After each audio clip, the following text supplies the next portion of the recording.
Assalamualaikum warahmatullahi wabarakatuh. Kali ini kita akan membahas tentang bagaimana peran keuangan negara dalam perekonomian. Nah, bagi yang belum tahu keuangan negara itu apa, bisa cek video sebelumnya ya.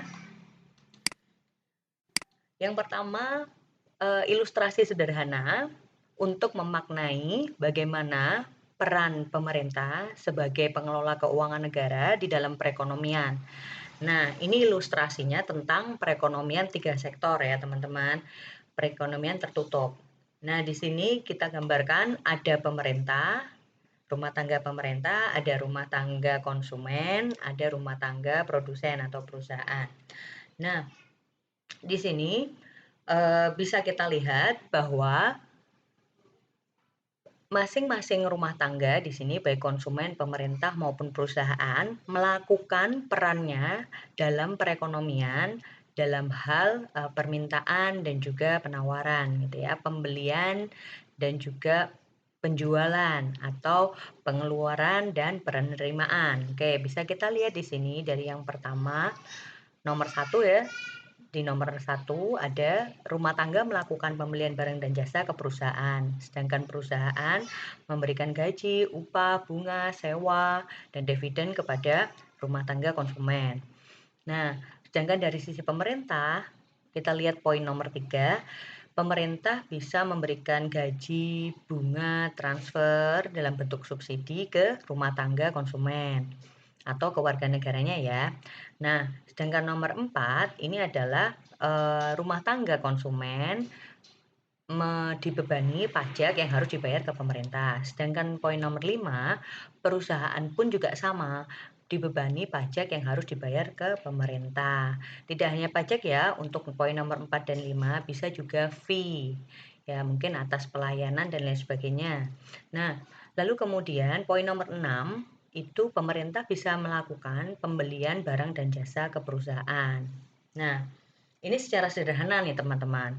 Nah, lalu kita perlu melihatnya peran masing-masing pelaku ekonomi tersebut akan bertemu ya, permintaan dan penawaran, pengeluaran dan juga pendapatan satu sisi dengan sisi yang lain itu akan bertemu di pasar output dan pasar input ya. Karena pasar sendiri adalah bertemunya permintaan dan penawaran gitu ya, teman-teman. Nah, yang pertama ada pasar output untuk memfasilitasi eh, jual beli gitu ya, barang dan jasa.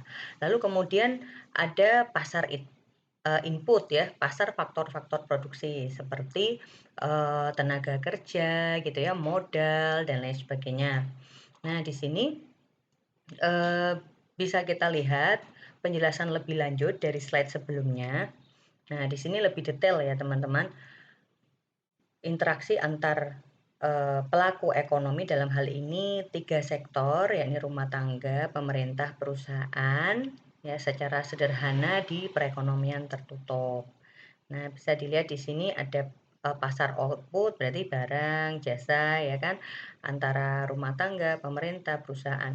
Kemudian pasar input juga begitu, ada apa namanya, sewa lahan gitu ya, lalu kemudian gaji pegawai gitu dan lain sebagainya. Nah, di sini terlihat bahwa pemerintah, ya kita fokus ke pemerintah karena kita sedang membahas keuangan negara. Nah, kita lihat di sini pemerintah bisa berinteraksi dengan pasar atau dalam hari ini mempengaruhi pasar gitu ya, baik secara langsung ya, dilihat dari tanda panah yang ini ya teman-teman, pendapatan gitu ya karena menjual barang ke pasar atau pembayaran yang dilakukan atas pembelian barang dan jasa ke pasar output ya. Bisa juga kalau yang di pasar input faktor produksi dalam hal ini misalnya gaji ASN gitu ya dan lain sebagainya. Nah, eh, pemerintah di sini bisa kita lihat bahwa bisa mempengaruhi pasar gitu ya, berinteraksi dengan pasar baik secara langsung maupun tidak langsung. Nah, di bagian eh, tanda panah yang ini, yang atas dan yang bawah, interaksi pemerintah terlihat secara langsung bisa mempengaruhi pasar. Nah, sedangkan pemerintah di sisi sebelah sini yang berinteraksi dengan rumah tangga dan juga berinteraksi dengan perusahaan sebelah sini, ini bisa mengintervensi pasar secara tidak langsung. Nah, jadi bisa dipahami ya, peran pemerintah di dalam pengaruhnya terhadap pasar ya, baik pasar output maupun pasar input. Jadi secara langsung berarti melalui pembelian barang dan jasa, lalu kemudian secara tidak langsung bisa melalui rumah tangga terlebih dahulu, melalui subsidi dan lain sebagainya, sehingga rumah tangga bisa lebih mampu misalnya membeli barang dan jasa di pasar output, bisa melalui subsidi ke perusahaan juga agar bisa lebih mampu memproduksi barang, menjual barang dan jasa di pasar output. Begitu juga dengan pasar inputnya. Jadi sampai sini bisa dipahami ya. Jadi pemerintah bisa mengintervensi baik secara langsung maupun tidak langsung pasar, dalam hal ini pasar output dan input. Oke, selanjutnya berbicara tentang pasar, tentu ada beberapa kegagalan pasar ya, atau market failure, atau jadi dalam interaksi peran masing-masing di dalam perekonomian yang bertemu demand dan supply-nya bertemu di pasar, maka dalam kegiatan tersebut bisa jadi dan sangat besar kemungkinan terjadi kegagalan-kegagalan pasar. Nah, kegagalan pasar adalah ketidakmampuan gitu ya,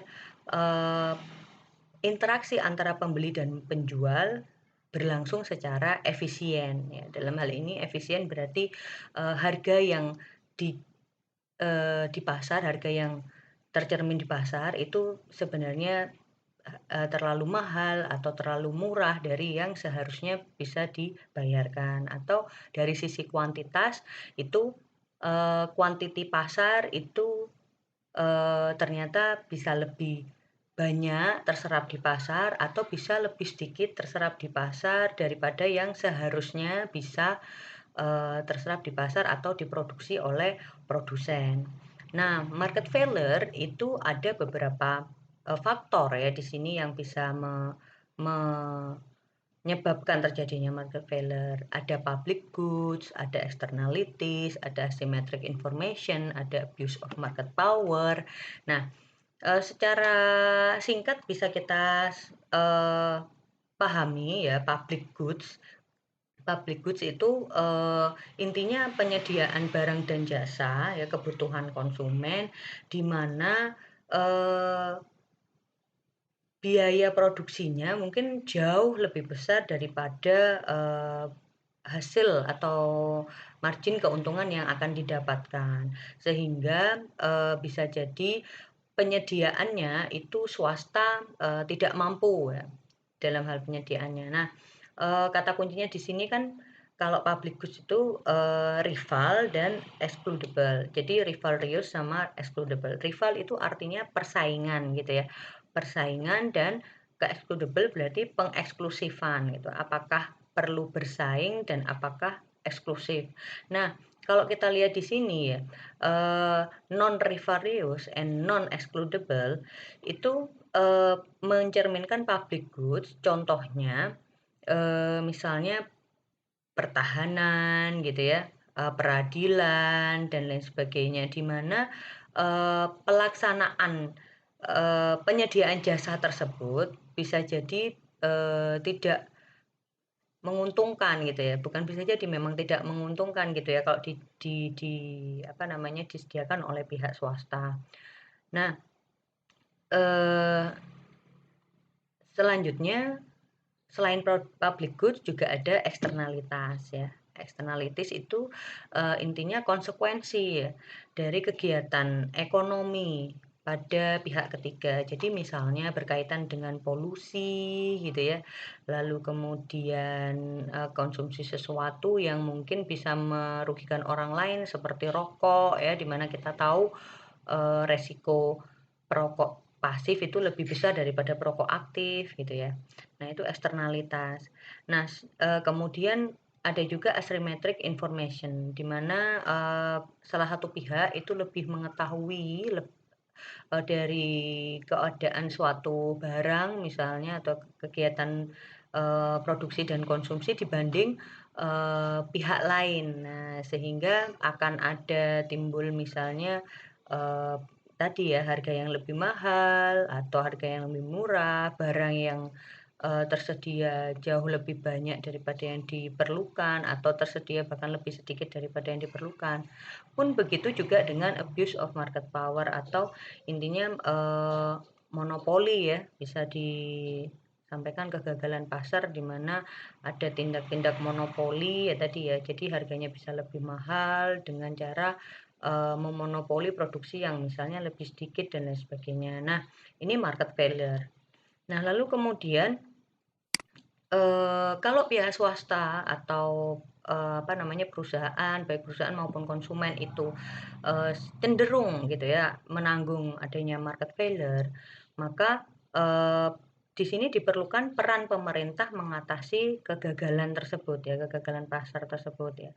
Nah, ada beberapa penyebab kegagalan pasar di sini ya, yang tadi sudah sempat dibahas ya. Jadi ada public good, eksternalitas, nah kegagalan informasi tadi yang sudah disampaikan ya, sehingga juga di sini bisa tercermin pada pengangguran, inflasi ya, dan gangguan makroekonomi yang lain gitu ya.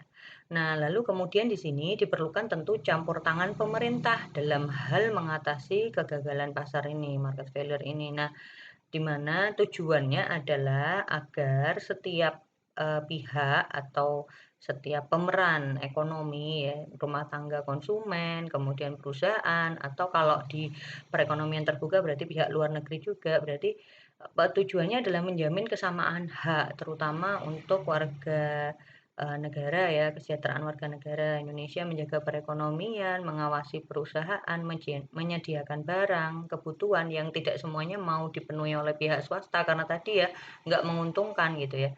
Lalu juga mencari solusi atas segala mungkin perselisihan ya dalam hal bertemunya permintaan dan penawaran di pasar. Nah, lalu kemudian cara pemerintah mengatasi kegagalan pasar itu ada beberapa hal yang bisa diambil oleh pemerintah, bisa melalui perundang-undangan, bisa menyediakan barang dan jasa yang tidak mau disediakan oleh swasta tadi, lalu kemudian bisa dari perpajakan ya kan untuk mendistribusikan kembali melalui subsidi misalnya, lalu kemudian ada izin perdagangan, perpanjangan hak milik dan lain sebagainya. Ini hanya contoh ya. Nah, itu kemudian cara-cara pemerintah ini tentu dituangkan ya dalam kebijakan-kebijakan yang dirumuskan gitu ya. Ada beberapa jenis kebijakan pemerintah yang bisa diambil gitu ya dalam rangka tadi ya mengatasi market failure, yang tujuan akhirnya adalah social welfare ya atau kesejahteraan bagi seluruh rakyat Indonesia khususnya. Nah, yang pertama ada kebijakan fiskal, ada kebijakan moneter, dan ada kebijakan makro yang lain gitu ya. Kebijakan fiskal itu tentu yang sudah eee, kita ketahui bahwa fiskal itu menyangkut penerimaan dan pengeluaran negara ya melalui APBN gitu ya. Nah, lalu kemudian kalau kebijakan moneter itu berarti kebijakan otoritas moneter di mana jumlah uang beredar itu dikendalikan gitu ya. Lalu kemudian bisa suku bunga, peraturan perbankan dan lain sebagainya untuk bersinergi dengan kebijakan fiskal. Tidak hanya fiskal dan moneter saja, tapi juga ada kebijakan makro lain, seperti misalnya kebijakan perdagangan, kebijakan investasi, kebijakan ketenagakerjaan, kebijakan kerjasama luar negeri dan lain sebagainya. Nah, intinya ragam kebijakan pemerintah ini bisa ditempuh dalam rangka mengatasi market failure ya, terutama dan tujuan besarnya adalah untuk kesejahteraan masyarakat, Oke. Nah, kalau kita melihat, apa namanya, perekonomian ya secara lebih luas, secara makro gitu ya. Nah, ternyata kebijakan fiskal, moneter, kebijakan-kebijakan lain yang perdagangan gitu ya, tadi yang sudah disebutkan. Nah, ini ternyata merupakan faktor-faktor internal gitu ya. Kalau kita lihat, di sini makroekonomi ada faktor internal dan faktor eksternal. Nah, lalu kemudian ditunjang dengan faktor eksternal di mana ada cuaca, ya, kondisi perang atau keamanan dunia, harga minyak dunia, output luar negeri, kondisi perekonomian dunia. Nah, ini kemudian bisa mempengaruhi dengan seksama ya bersama dengan faktor internal mempengaruhi makroekonomi di dalam negeri kita gitu ya di Indonesia. Nah, kondisi makroekonomi yang dipengaruhi oleh faktor internal dan eksternal ini kemudian bisa mempengaruhi gitu kan. Kalau kita ngomong makro kan berarti sasaran utama dari makro itu adalah yang pertama output ya, output atau, tingkat produksinya gitu ya. Lalu, ditunjukkan melalui apa? Melalui produk domestik bruto ya, PDB ya, atau GDP gitu ya, gross domestic product. Lalu kemudian, eee, yang kedua ada kesempatan kerja dan tingkat pengangguran. Nah, ini fokus makroekonomi yang kedua. Lalu yang ketiga ada stabilitas harga gitu kan.